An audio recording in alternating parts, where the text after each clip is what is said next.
कार्यालय में राज्य मंत्री डॉक्टर जितेंद्र सिंह ने प्रधानमंत्री नरेंद्र मोदी का आभार प्रकट करते हुए कहा है कि मोदी ने उधमपुर का चेहरा बदल दिया है और पिछले 10 सालों में उधमपुर देश का विकसित क्षेत्र बनकर उभरा है। डॉक्टर जितेंद्र सिंह ने कहा कि आज भी कुछ लोग हैं जिन्हें इन 10 सालों में यहाँ कोई विकास नजर नहीं आया, लेकिन यही लोग पिछले 10 सालों में शुरू हुए प्रोजेक्ट्स की सारी सुविधाएं भी उठा रहे हैं।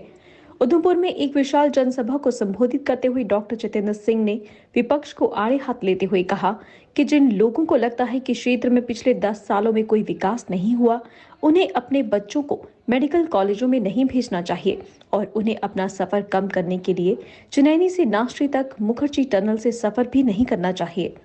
डॉक्टर जितेंद्र सिंह ने कहा कि पहले उधमपुर की पहचान कच्ची सड़कों से हुआ करती थी, लेकिन आज प्रधानमंत्री ग्रामीण सड़क योजना के तहत सबसे अधिक सड़कें उधमपुर में बनी और उधमपुर जिला देश में तीसरे स्थान पर पहुंच गया है। उन्होंने कहा कि देश के 700 जिलों में से उधमपुर तीसरा ऐसा जिला है जहां प्रधानमंत्री ग्रामीण सड़क योजना के तहत सबसे अधिक सड़कें बनी। उन्होंने कहा कि 1965 में उधमपुर में रेडियो स्टेशन बनाने की मांग उठी थी और आज उधमपुर के पास अपना रेडियो स्टेशन है।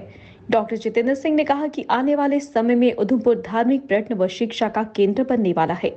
डॉक्टर जितेंद्र सिंह ने इस मौके पर कहा कि उन्हें पूरा विश्वास है कि मोदी सरकार इस बार 400 के पार सीटें लेकर सत्ता में आएगी और उधमपुर कठुआ डोडा संसदीय क्षेत्र के लोग उन्हें 5 लाख से अधिक वोटों के अंतर से विजयी बनाएंगे। मुझे लगता है कि उधमपुर की इस पवित्र धरती पर मां देविका के इस पावन स्थल पर भारतीय जनता पार्टी की ओर से चुनाव की जिम्मेवारी देने के बाद ये पहला कार्यक्रम था हमारा सार्वजनिक।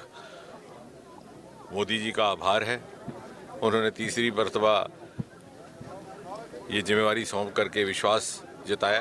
मैं ये कहूँगा कि हमारी सारी की सारी टीम, क्योंकि भारतीय जनता पार्टी कार्यकर्ताओं की पार्टी है, काडर बेस्ड पार्टी है। आभार प्रकट करना है कार्यकर्ताओं का, यहाँ के लोगों का, जिनके समर्थन के बिना तीसरी बार ये विश्वास प्राप्त करना संभव न था। और अब ये प्रयास रहेगा, परमात्मा से ये प्रार्थना भी रहेगी कि वो हमें इतनी सद्बुद्धि दे, क्षमता दे, जिस सामर्थ्य और जिस ईमानदारी के साथ पहले 10 वर्ष समर्पित किए हैं जनता की सेवा में और प्रधानमंत्री मोदी जी की भिन्न भिन्न प्रकार की जनहित की योजनाओं को धरती पर उतारने के लिए वही दायित्व उसी तरह परस्पर अगले 5 साल भी निभाने का प्रयास हो।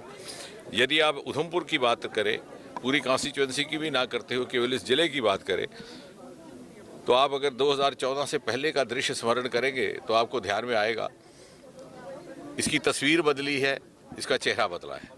2014 से पहले इसे पगडंडियों का, ढक्कियों का शहर कहा जाता था, लोक गीत लिखे जाते थे, उधमपुर दियां टक्कियां। आज इसे पिछले 3-4 वर्षों में हिंदुस्तान के 750 जिलों में से पहले 3 जिलों में शुमार किया जाता है जहां तक सड़कों के निर्माण का कार्य मोदी जी के बदौलत PMGSY के तहत हुआ है। यहां मेडिकल कॉलेज तामीर हुआ, एक ही कॉन्स्टिट्यूएंसी जहां एक नहीं, 2 नहीं, 3 मेडिकल कॉलेज केंद्र के सहयोग से प्राप्त हुए हैं। 50 साल पुरानी यहाँ मांग थी रेडियो स्टेशन हो, क्योंकि यहाँ कोर हेडक्वार्टर है फौज का, और 1965 की जंग में पाया गया कि यहाँ पर पाकिस्तान का सिग्नल चलता था। वो मांग भी मोदी जी के आने के बाद उसकी पूर्ति। पासपोर्ट का ऑफिस यहाँ खुल गया। मानतलाई का हमारा एक आश्रम था जो धीरेन्द्र ब्रह्मचारी, जो कांग्रेस के साथ जुड़े थे, वो छोड़कर गए थे, वो खंडहर बन के पड़ा हुआ था, आज वहाँ state of the art wellness centre बना है। मानसर का काम पुनः आरंभ हुआ है।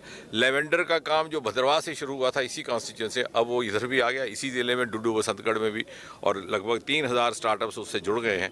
रोजगार का एक नया आयाम।